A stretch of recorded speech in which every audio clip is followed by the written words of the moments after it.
quite sad in a way that it feels like we're talking ultimately about a father and son. We're not suggesting that there's any kind of business discussion or anything like that, or any kind of discussion about the mechanisms of the royal machine. This is just a father and a son. And it feels to me like if they don't meet, that's quite a big deal. Yeah, because when will he come again? Exactly, when will he be over again?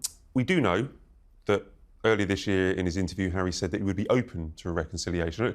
We're talking about facts, talking about speculation. Charles, what's your opinion? Do you think that the King should open the doors to Clarence House or Buckingham Palace and sit down with Harry? Well, I don't think he should, but I agree with Victoria that it's the sadness is that this is a father and son who are at daggers drawn or have been at daggers drawn.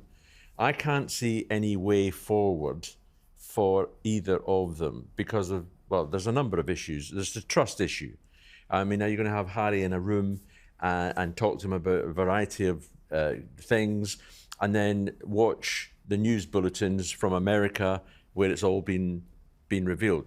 Now, the big problem is that Harry is flying 5,500 miles to get to London. The King is still 500 miles away in Scotland, in Balmoral.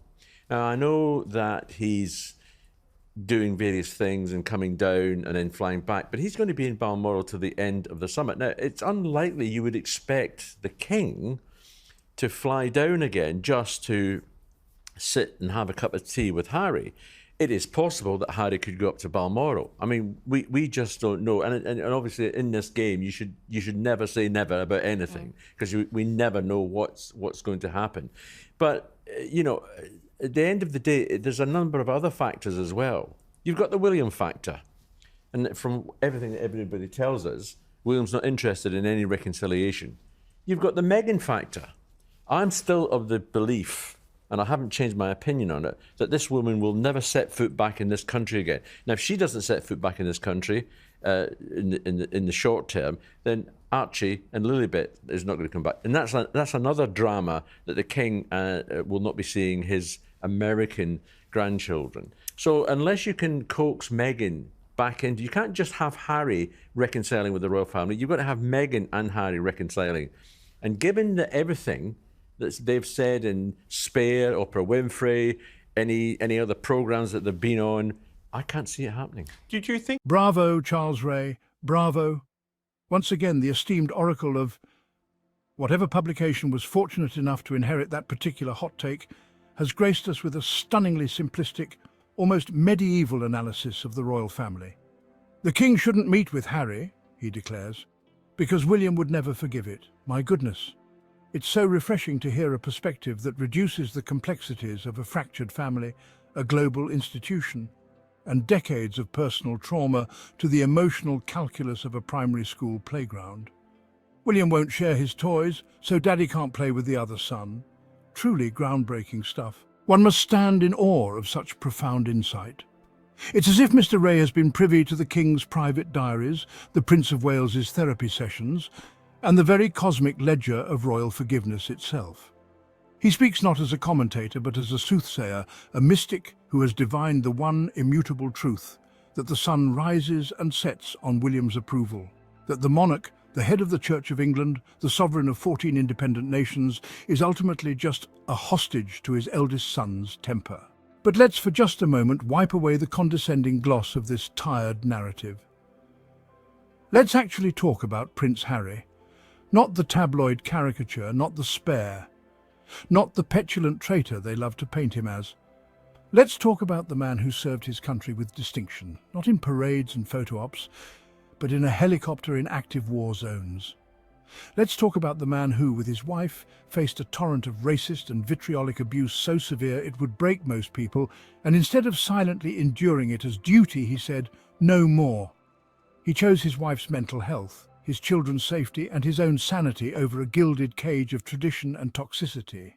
And for that act of courage, and yes, it is courage to walk away from everything you've ever known to protect your family, he has been vilified, mocked, and ostracized by the very institution that claims to value family above all. He extended an olive branch. He asked for understanding, and what was the response? A campaign of briefings, of unnamed sources, of character assassinations so coordinated it could be a military operation. And now, after all of that, after a year of a king who speaks constantly of reconciliation and compassion, we are to believe that a meeting, a simple human meeting between a father and his son, is contingent on the permission of the other son. Let me be unequivocally clear. It is not Prince William's burden to carry. It is not his forgiveness to bestow or withhold. The notion that King Charles III requires his heir's emotional sign-off to see his own child is not just absurd. It is an insult to the king's own autonomy, his agency, and his purported role as the patriarch of this family. This is the core of the issue. This is the poison. The idea that unity means everyone falling in line behind one person's grievance. That peace means the exile of the one who dared to speak his truth. William's feelings, however valid they may be, are his own to manage. His relationship with his brother is a separate matter. It is a horizontal relationship. The relationship between a father and his son is vertical.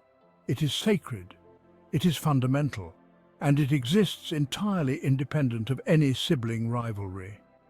If King Charles has even an ounce of the conviction he preaches from his pulpits and podiums, he will not ask for William's forgiveness for embracing Harry. He will do what is right. He will pick up the phone. He will open the door. He will say, "My son, come home. Let's talk."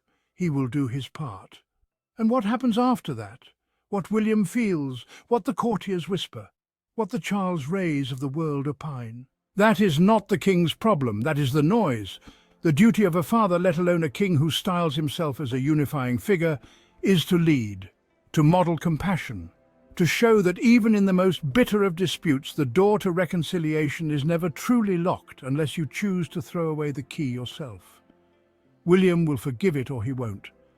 The institution will accept it or it won't. But the king will have stood in his truth. He will have done the bare minimum required by basic human decency. He will have proven that his love for his son is not conditional on the approval of the press, the palace, or even the Prince of Wales. This isn't about choosing one son over the other. This is about a father choosing to stop choosing. It's about ending the toxic dynamic that created this mess in the first place. It's about saying, this family is bigger than its scandals, its titles, and its press clippings. It is built on blood, and that blood calls for healing. King Charles faces a defining choice: duty to the institution or devotion to his family. This decision is not just a personal one, but a pivotal moment in the history of the monarchy. One path is tradition and public opinion, the other is compassion and vulnerability. Each path carries its own set of challenges and rewards, demanding careful consideration. The safe path prioritizes the crown, but risks leaving family wounds unhealed. It is a path well trodden by his predecessors, yet it may not lead to personal fulfillment. The bolder path means reaching out to Harry as a father, not just a king. It involves setting aside royal protocol to mend personal relationships. This requires courage to defy cold tradition and choose healing. It is a step towards redefining what it means to be a modern monarch. The time for action is now. Charles must make the first move. The clock is ticking, and the world is watching with bated breath. Extending an olive branch doesn't erase the past, but it opens the door to dialogue. It is a gesture that speaks volumes about his intentions and hopes for the future. True leadership is knowing when to be soft, to forgive and to heal. It is about balancing strength with empathy, authority with understanding. By embracing his son, Charles would show love is stronger than protocol. It would be a powerful testament to the enduring strength of familial bonds. Family unity is the monarchy's strongest foundation. It is the bedrock upon which the future of the institution can be built. The legacy of a devoted father is greater than that of a distant king. It is a legacy that will be remembered and cherished by future generations. The world is watching for a sign of compassion. People everywhere are eager to see a new chapter unfold in the royal narrative. Charles's choice will define his reign. It is a choice that will echo through history, shaping the monarchy for years to come. So, Mr. Rae, with all due respect, which is to say very little, your account is not just wrong, it's dangerous. It perpetuates the very dysfunction that is eating the House of Windsor from the inside out. It tells a father he is powerless. It tells a son he is unwelcome. It tells the world that this ancient institution is not ruled by principle but by pettiness. The world is watching. History is recording. The question is not whether William will forgive a meeting. The question is whether King Charles III has the courage to be a king who leads with his heart, or a pawn trapped in a narrative written by courtiers and commentators. The ball, Your Majesty, is not in William's court. It has always been in yours. Do your part. Meet your son, embrace him. The rest is just commentary.